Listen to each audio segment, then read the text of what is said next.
오늘 찬양 참 감사합니다. 우리 그 찬양 시작하기 전에 반주가 아주 참 멋지네. 반주부터 은혜 받기 시작하는 거야. 할렐루야. 참 감사해요. 여러분 2014년도에 세월호 기억하지요? 세월호. 그 관계가 있다고 하는 그 구원파 그 이단이 있었어요. 이 구원파 이단들은요 꼭 예수 믿는 사람들 찾아다니고 교회 붙은 집만 찾아가가지고 하는 말이 당신 구원받았냐고 물어요. 그러니까 뭐 내가 예수 믿은 지 오래되었으니까 아멘 나 구원받았습니다. 그 대답하잖아요. 그 다음에 문제예요. 그 다음에 언제 받았냐고 그래. 그럼 한 20년 전에 예수 믿었으니까 20년 전에 받았겠지. 그러면은 그 다음에 또 문제입니다. 몇 년, 몇 월, 며칠, 몇 시, 몇 분에 받았냐고 그래. 막 그게 그냥 우리가 대답을 못하는 거예요. 글쎄. 그래가지고 당신은 구원받은 날짜와 시간도 모르니까 구원받은 게 아니라는 거예요. 그러니까 자기들한테 와야 확실한 구원의 확신을 준다. 그래가지고 사람들을 끌고 가고 우리 교인들의 마음을 어지럽게 만들었잖아요. 근데 여러분 하나 기억할 거는요. 물론 특별한 경우는 알 수 있어요. 바울이 다메섹 도상에 가다가 갑자기 빛을 받고 꼬꾸라졌잖아요. 그런 경우가 있어요. 우리들도. 그런 경우는 알 수 있어요. 자기 나름대로 깨달을 수 있지만은 몰라도 괜찮습니다. 그거 당하는 것하고 구원받은 것하고 아무 상관없어요. 여러분 생각해 보세요. 여러분 생일이 몇 년, 몇 월, 몇 시, 나는 그때 아침 9시쯤 태어났다 하더라. 밤 11시쯤 태어났다. 그거 여러분이 어떻게 합니까? 누가 얘기해 주니까 아는 거지. 부모가 얘기해 줬든지, 이모나 고모가 너 몇 월 며칠 날 너 밤 11시쯤 났어. 말해 주니까 알지. 태어난 내가 어떻게 알 거예요, 그걸. 몰라도 괜찮아요. 중요한 건 뭐냐면 내가 지금 살아있다는 거예요. 내가 몇 년, 몇 월, 며칠 날 언제 태어난지 몰라도 내가 살아있으니까 나 태어난 거야 아니야 내가. 여러분들이 지금 신앙생활을 하고 있고 오늘 또 이 예배당에 와서 앉아있다는 거 이게 중요한 거예요. 이게 바로 구원의 확신이에요. 여러분 지난 시간에 우리 기독교는요 충고의 종교가 아니라 소식의 종교라 그 말씀드리면서 기독교는 우리가 무엇을 해야 한다고 요청하는 충고가 아니라 우리를 위해 이미 이루어 놓으신 일에 대한 소식이라 그렇게 했는데 이 소식의 핵심이 뭐냐? 은혜에 의한 구원의 소식인 것입니다. 그런데 많은 사람들은 이 복음을 좋은 소식이 아니라 좋은 충고로 잘못 생각하고 구원의 근거가 예수님께 있는 게 아니고 자기 자신에게 있다고 생각하기 때문에 나름대로 자기 신앙의 기준을 정해놓고 그 점수에 도달하기 위해서 노력하고 봉사하고 또 착한 일하고 그러다 보니까 자신의 신앙 상태에 따라서 어떨 때는 구원받은 것 같기도 하고 또 신앙이 좀 느슨해지면은 내가 구원을 못 받았는가 또 이런 생각도 나고 그렇게 되는 거예요. 그래서 복음은 사람의 공로가 전혀 없어도 예수님이 이미 하신 일들로 충분하고 그 예수님을 통해서 얼마든지 구원받을 수 있다. 믿습니까? 이것이 바로 기쁘고 좋은 소식인 거예요. 그러면 우리가 구원받는 근거는 오직 예수님 외에는 아무것도 없는 줄 믿으시기 바랍니다. 헌금을 많이 드린다. 봉사를 많이 한다. 우리 교회 봉사 많이 합니다. 봉사하는 거 가지고 구원받는 거 아니에요. 나는 그저 예수님 한 분만으로 만족합니다. 예수님이 나를 구원시켜 줬으니까 내가 구원받는 거지. 믿습니까? 그래서 사도행전 4장 12절에 보니까 다른 이로서는 구원받을 수 없나니 천하 사람 중에 구원을 받을 만한 다른 이름을 우리에게 주신 일이 없습니다. 따라서 하나님은 구원의 조건으로 우리의 선하고 바른 삶을 요구하지 아니하시고 먼저 믿어라. 그러면 구원받고 그 다음에 순종하게 될 것이다. 여러분, 내가 먼저 순종하고 점수를 따야 구원받는 거 아닙니다. 먼저 믿으면 구원받고 구원받으면 저절로 순종하게 되는 거예요. 할렐루야. 바로 이 소식이 예수님이 십자가에서 이미 완성한 복음인 줄 믿으시기 바랍니다. 이게 바로 복음이에요. 그런데 많은 사람들이 하나님께서 값비싼 대가를 치르고 우리에게 선물로 주신 이 복음을 얼마만큼 값비싼 대가를 치렀냐? 우리한테 지금 제가 말씀드린 이 복음의 소식을 주시려고 해요. 하나님께서 독생자 예수 그리스도를 이 땅에 보내가지고요. 창조주가 하나님 인간이 되셨어요. 그리고 십자가 고난을 우리 모든 죄를 덮어 씌워서 십자가에 죽으시고 물과 피를 다 쏟게 하시고 그래서 우리 죄를 담당해 주신 이 놀라운 값비싼 대가를 치르고 우리에게 그 소식을 준 거예요. 이걸 우리에게 그냥 선물로 줬단 말이에요. 이걸 우리가 잘 깨닫지 못하고 많은 사람들이 아직도 마치 다이아몬드를 가지고 공기를 하며 노는 아프리카 흑인 아이들처럼 하나님의 값비싼 은혜를 값싼 은혜로 취급하고 있다는 것입니다. 그렇다면 여러분, 우리에게 이렇게 값비싼 대가를 치르고 선물로 주신 이 복음의 핵심이 뭡니까? 가장 이 복음의 소식의 핵심적인 건 뭐냐? 예수님이 이 땅에 메시아로 오셨다는 거예요. 이 소식이에요. 하나님이 사람이 되었습니다, 여러분. 창조주가 피조물이 되었습니다. 이것보다 더 큰 기적이 없고 이것보다 더 큰 은혜가 없습니다. 하나님은 에덴 동산에서부터 이 땅에 구원자 메시아를 보낼 준비를 하셨습니다. 창세기 3장에 보면 창세기는 시작의 장이잖아. 모든 게 다 시작이 되는데 여기 또 시작이 되는 게 뭐냐 하면은 죄가 시작이 돼요. 죄가. 에덴 동산에다가 다 이렇게 놓고 사람 만들고 해가지고 이 성경을 자세히 보면은 하나님이 에덴 동산에서 아담과 하와를 만든 게 아니고 다른 데서 만들어가지고 데리고 들어간 것처럼 그렇게 느껴져요. 어쨌든 에덴 동산에 인간을 넣어가지고 관리하게 다 하시면서 다 네 마음대로 하되 선악과 하나는 다 먹지 마라. 하나님 이거는 뭐냐면 질서와 규율입니다. 우리 자유입니다. 자유에는 반드시 해야 될 것이 있고 안 해야 될 것이 따라야 자유입니다. 다 네 마음대로 하면 자유가 아닙니다. 그거는 그 하나님 우리에게 인간의 자유의지를 주기 때문에 선악과 욕은 다 먹지 마라 했는데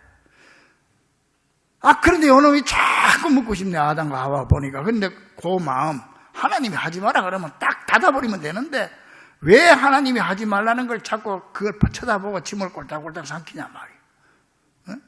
여러분 하나님이 하라면 하고 안 하려고 하지 말라면 안 해버리면 돼요. 그게 제일 쉬워 신앙생활하기가. 그러면은 금요일 그 심야기도 교회에서 자꾸 나오라고 나오면 끝나는 거야. 갈까 말까 그러니까 복잡한 거야 이게 자기가. 오늘 예배도 여러분들처럼 와가지고 앉아있으면 축복이 되는 거예요. 믿습니까? 하나님의 말씀은 그 단순하게 그래 믿는 거예요. 그래서 어린아이와 같아야 천국 간다 하는 말이 그 말이야. 그러니까 그 속에 할까 말까 하니까 뭐가 들어가? 마귀가 속 들어가 버리지. 사탄은 절대 그냥 안 두거든. 이 사탄은 하나님 창조한 게 아니고 천사를 만드는 천사가 타락해가지고 마귀가 됐어요. 여기 속 들어가가지고 뱀의 형태를 딱 하고 아담과 하와에게 딱 나타나서 야 먹어라 괜찮다 그러면 그래가지고 그냥 선악과를 다 먹게 되잖아요. 그러니까 사실 이게 뱀으로 나도 뱀은 사탄이 아니야. 뱀은 그냥 뱀인데 사탄이 뱀의 모양으로 나타났단 말이야. 근데 우리 어릴 때 보면 지원에서 뱀이 많았어.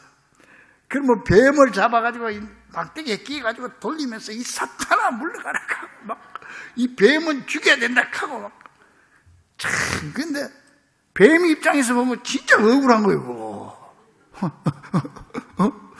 진짜 억울한 거예요, 그거. 그래가지고 이제 선악과를 다 먹고 나니까 자기들이 벗은 게 보이는 거야. 수치가 인간의 죄가 보이는 거야. 그래서 이걸 가리려고 무화과 잎으로 치마를 만들어서 입었어. 근데 이 무화과 잎이 1시간 되니까 삐뚤어지고, 1시간 되니까 삐뚤어지고, 이 제대로 가려집니까, 이게? 그러던 찰나에 저녁 때가 돼가 바람이 선선하 부는데 하나님이 동산에 오시네. 아담과 하와는 부끄러워서 죄도 짓고 두렵기도 하고 동산 나무 뒤에 숨었어. 근데 하나님께서 오셔서 하시는 말씀이 아담아 내가 어디 있느냐 그래 묻는 거예요. 여러분 하나님이 그 숨어 있는 거 다 알아요. 선악과 따먹은 거 다 알아요. 그렇지만은 모른 척하고 아담아 내가 어디 있느냐 하는 거는 나와서 회개하면 용서해 주려고 그래요. 용서해 주려고. 그때 만약에 나와서 아이고 하나님 잘못됐습니다. 그랬으면 인류의 역사가 달라졌을 수도 있어. 근데 인간의 마음속에 사탄이 들어가서 죄를 한 가지 지으면 두 가지, 세 가지, 네 가지 자꾸 죄의 속성 중에 성장성이 있어요. 죄는 자꾸 더 자랍니다. 그래서 우리 옛말에도 바늘 도둑이 소도둑 된다는 말이 그 말이야. 이게 그러니까는 그냥 아담이 그냥 아이고 하나님 당신이 만들어준 이 여자가 나를 보고 자꾸 먹으라 그래서 먹었습니다. 여자는 당신이 만든 저 뱀이 자꾸 먹으라 그래서 먹었습니다. 핑계야. 하나님 앞에서 신앙생활하면서 핑계하는 거 이거 참 안 좋은 거 이거. 서로가 서로를 핑계합니다. 이때 이제 하나님께서 뱀에게 저주하는 내용이 창세기 3장 15절에 나와요. 같이 한번 읽어봅니다. 시작. 뱀 보고 하나님이 내가 늘어 그 말이에요. 그 다음 여자와 원수가 되게 하고 내 후손도 여자의 후손 여기다 밑줄 쳐야 돼. 와 원수가 되게 하고 또 머리를 상하게 할 것이고 자 이거 그냥 드세요. 자 보세요. 내가 늘어 사탄에게 하나님이 저주합니다. 여자와 원수가 되게 한다. 여자는 인류를 말하는 거예요. 인간들과 원수가 되게 하고 내 후손도 네 밑에 사탄의 새끼들 귀신들도 다 여자의 후손과 원수가 되게 한다. 여러분 유대인들의 개념에도 우리나라도 그렇지만은 자식은 남자의 후손으로 생각을 하는 거야. 남자의 후손인데 근데 여자의 후손이라고 말했다. 여자의 후손이라고 할 때는 이게 뭐냐면은 남자 없이 여자 혼자서 일을 하면 여자 후손이에요. 그래서 예수님이 처녀 마리아의 몸에서 태어난 거예요. 처녀 왜 그러면 남자 없이 태어나야 되냐? 남자와 여자 사이 부정모혈로 태어나면 인간은 누구든지 원죄를 가지고 태어날 때부터. 그래서 원죄조차 없이 하기 위해서 여자 혼자서. 그래서 처녀 마리아가 동정녀 마리아가 예수님을 낳도록 되었습니다. 이게 언제 나오냐? 이게 창세기에 나온 거예요. 창세기 이게 에덴 동산에서부터 하나님이 말씀하신 거예요. 그리고 여자의 후손도 내 원수가 되게 한다. 사탄과 원수가 되고 여자의 후손은 누구? 예수님이죠. 예수님은 내 머리를 상하게 한다. 사탄을 짓밟는다. 짓밟을 것이고 너는 그의 발꿈치를 상하게 한다. 발꿈치가 뭐예요? 사탄은 예수님을 십자가에 못 박는다. 그러니까는 이 창세기 3장 15절에 벌써 예수님이 나오고 십자가가 나오는 거예요. 믿습니까? 그러니까 이 창세기 3장 15절을 원조복음이라고 그래요. 원조복음. 그래서 예수님은 창세기에서부터 에덴 동산에서부터 이제 약속을 하는 거예요. 너희들이 죄를 지어서 에덴 동산에서 추방될 수밖에 없지만 약속이니까. 근데 내가 너희들을 꼭 구해주마. 너희들을 다시 신낙원한 걸 복낙원시켜주마. 그래서 아담과 하와를 쫓아내기 전에 창세기 3장 21절에 보면은 아담과 하와에게 짐승을 잡아서 그 가죽으로 옷을 무화과 치마 다 벗겨버리고 짐승 가죽 옷 가지고 옷을 만들어. 이게 이제 인류 최초의 무스탕인데, 이 무스탕의 역사가 에덴 동산부터 있습니다. 그래가지고 그걸 딱 입고 나니까 죽을 때까지 수치가 드러나지 않는 거예요. 그래서 인간의 죄는 인간의 노력으로 가려지는 게 아니고 하나님이 가려줘야 돼. 그것도 뭐로? 가죽옷으로 가려야 돼. 가죽옷이 뭐냐? 짐승의 가죽이에요. 자, 보세요. 죄는 인간이 지었는데 죽은 건 짐승이 죽었어. 짐승이 무슨 죄가 있습니까? 양을 잡았다고 생각하는데 양이 뭔 죄가 있어요? 왜 양가죽으로 인간의 죄를 가려주는 거예요? 수치를. 이게 양은 누구를 상징한다? 예수님 상징. 그래서 이 잡아줄 때 예수님께서, 하나님께서 그런 거예요. 마음속으로 너희들이 여기 쫓겨나가서 있으면 내가 여자의 후손으로 가서 십자가에 못 박혀 죽고 그러므로 내 피로 너희들의 수치를 가려주마. 그 뜻으로, 그 증명서로 짐승을 잡아서 가죽옷을 입혀준 거예요. 그러니까는 그 후손들은 그때부터 이제 늘 이 하나님 앞에 제사, 가인과 아벨 다 하나님 앞에 제사 드리는 거예요. 제사 드릴 때 왜 제사 드린지 아세요? 그 하나님과의 약속을 기다리는 거예요. 메시아를 보내준다. 여자의 후손을 보내준다. 그분을 기다리는 거예요. 그러면서 왜 짐승을 잡아서 제사 드린지 아세요? 짐승 잡은 게 그게 하나님과의 약속, 계약서예요. 그러니까는 항상 짐승 잡고 양 잡고 소 잡으면서 하나님, 그때 우리한테 약속하지 않습니까? 여자의 후손으로 메시아를 보내준다고 약속해서 우리 죄를 다 덮어주고 신라고 난 걸 복락원 시켜준다 했지 않습니까? 예수님 언제 오시렵니까? 빨리 오십시오. 그러면서 계속 짐승을 잡아서 제사 드린 게, 이게 구약의 역사예요. 구약의 역사. 이게 수천 년 동안 그래 내려오다가 나중에 실제로 예수님이 여자의 후손으로 오시고 짐승 잡는 건 다 그때부터 끝나버린 거예요. 잘 이해하기 바랍니다. 그러다가 이제 예수님, 하나님이 정한 때가 되니까, 하나님의 때가 되니까 하나님이 메시아를 여자의 후손으로 그렇게 처녀 몸에서 태어나게 하셔서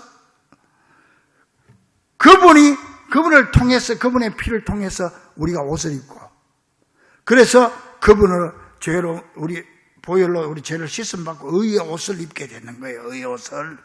그래서 갈라디아 4장 4절에 때가 참에, 하나님이 때가 찼다 이거예요. 때가 참에 하나님이 그 아들을 보내서 여자에게서 나게 하셨다. 그렇게 갈라디아에서 말하고 있는 겁니다. 그러므로 여러분, 바로 이 소식, 죄로 추방된 인류를 구원하시려고 하나님이 에덴 동산에서 약속하신 그 아들 예수님을 메시아로 이 땅에 보냈다. 이 소식이야말로 구약시대에 수천 년 동안 기다리던 소식이요, 죄인된 우리 인간들이 그렇게도 바라던 소식인 것입니다.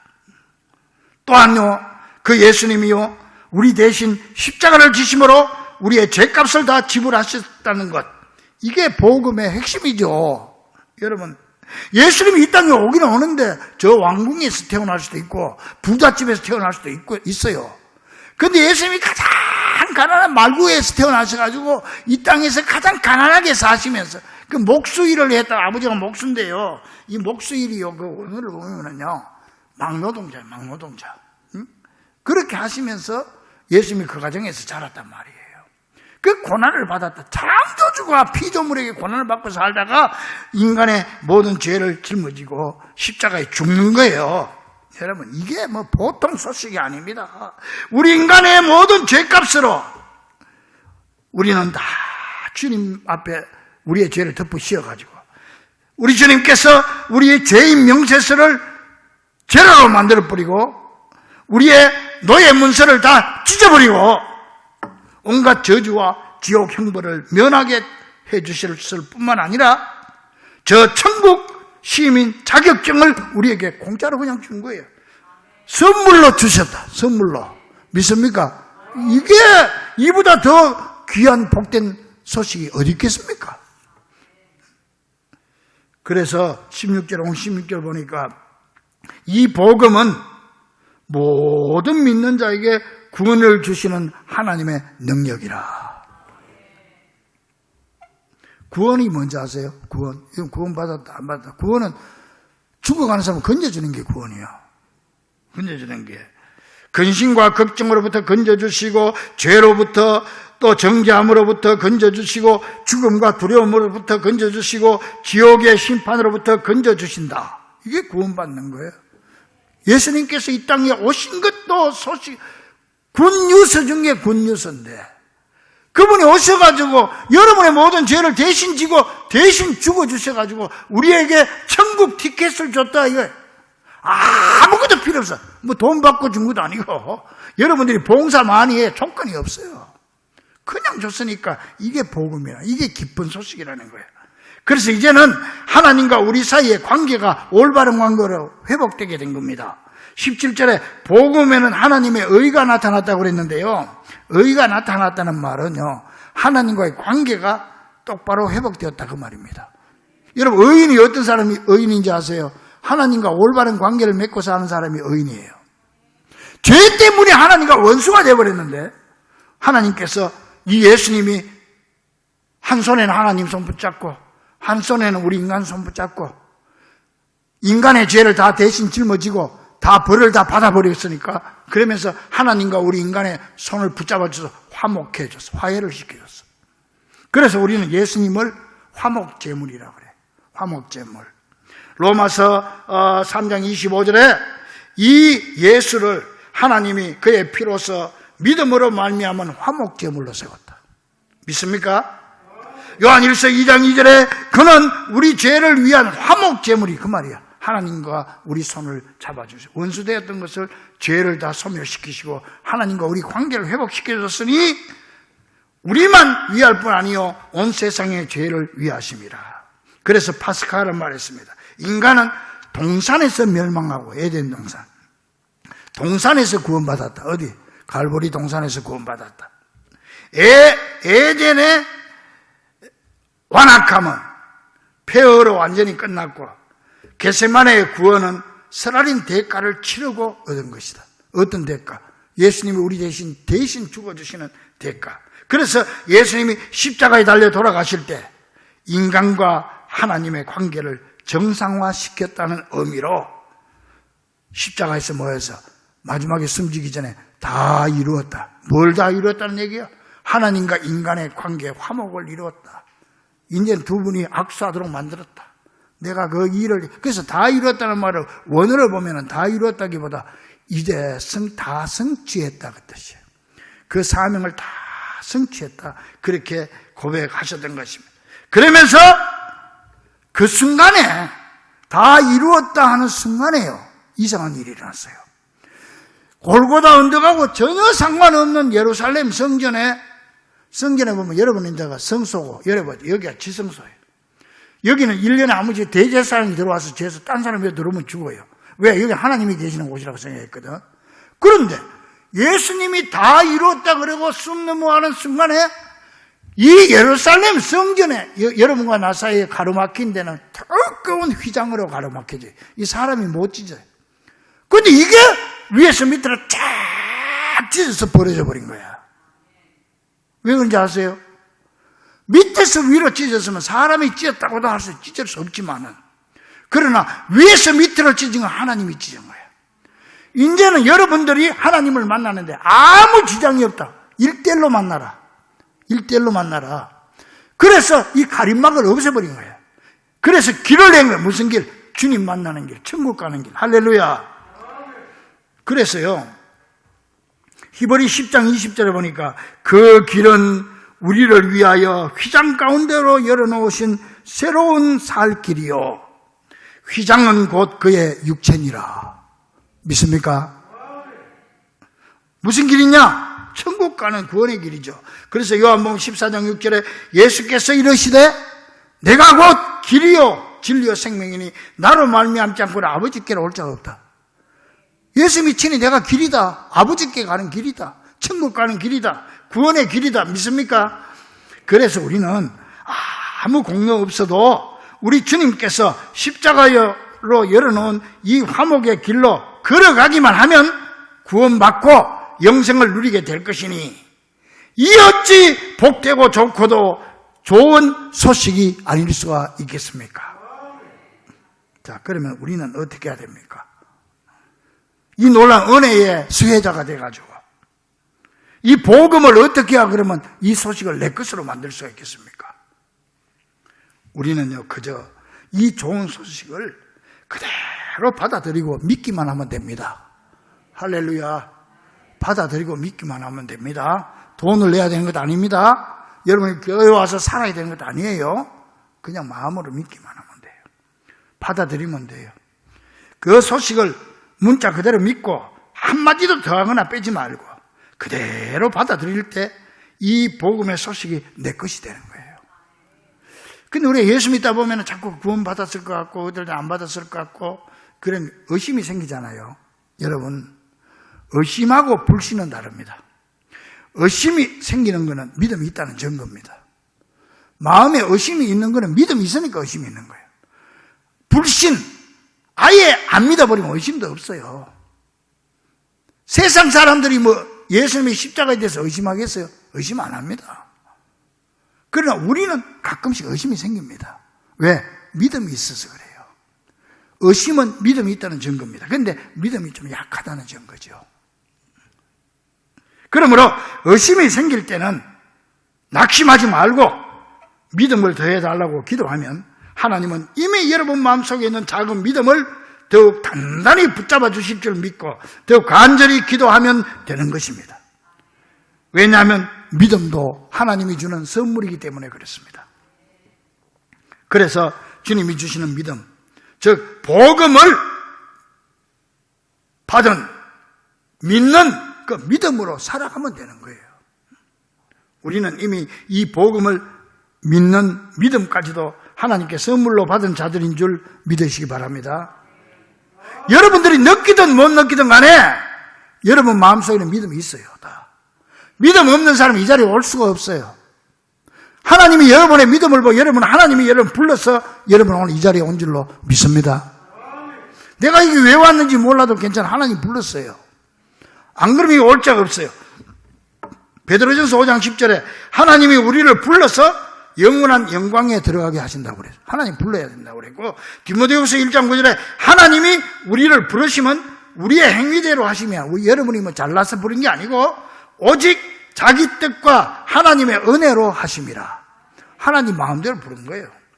선택된 사람들 우리가 고린도전서 12장 3절에 또 성령으로 아니하고는 누구든지 예수를 주시라 할 수 없느니라.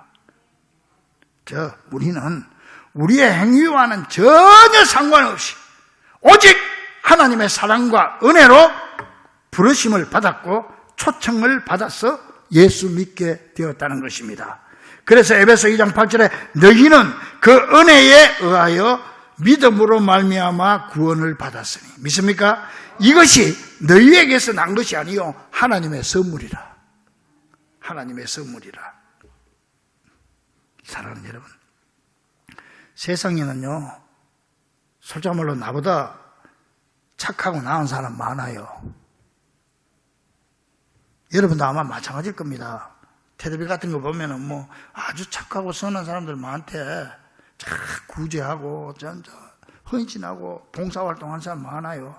사실 여러분보다 착한 사람 훨씬 많아요. 그런데요, 그 착함 가지고 구원받는 게 아니라는 거예요. 인간의 공로로 구원받는 게 아니고 우리는 그저 하나님의 은혜로 구원받은 사람들 안에 들어온 거예요. 우리가. 할렐루야. 그냥 받아들이면 돼요. 주여 감사합니다 그러면 되는 거예요. 그래서 믿음으로 구원받았다. 응? 주님 앞에 그 천국 초청장을 받게 된 거예요. 하나님이 그러면 왜 나에게 값비싼 대가를 치르면서까지 이런 복음의 좋은 소식을 깨닫게 해주시고 이 예배 자리에까지 나올 수 있게 해주셨을까요? 하나님께서 여러분들에게 뭘 바라서 이렇게까지 우리에게 공짜로 그냥 선물로 이렇게 주셨을까요? 우리에게 뭘 바라는 게 있을까요? 없습니다. 우리가 주님의 이 놀라운 사랑에 뭘 가지고 보답을 하겠어요?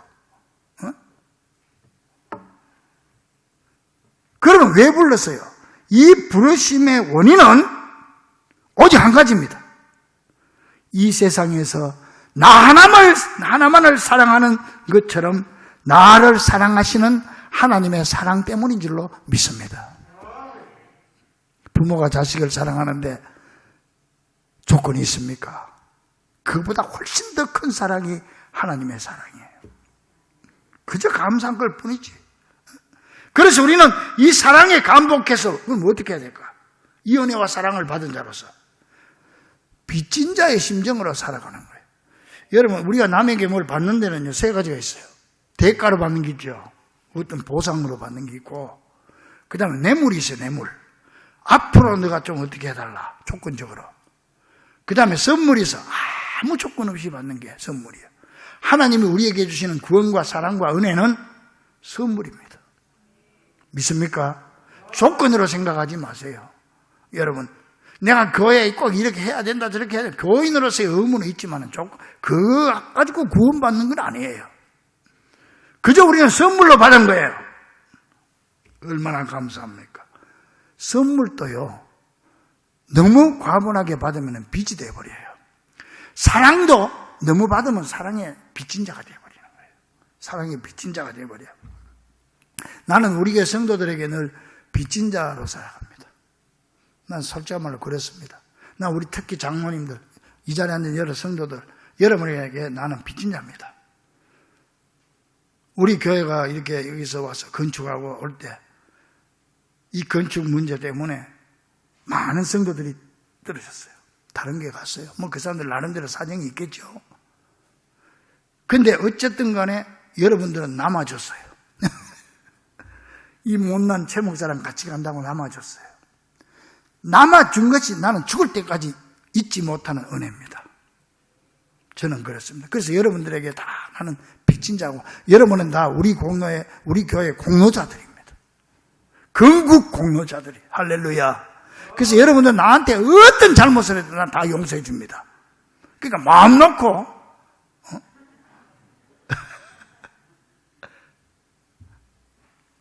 왜? 나는 빚진 자니까.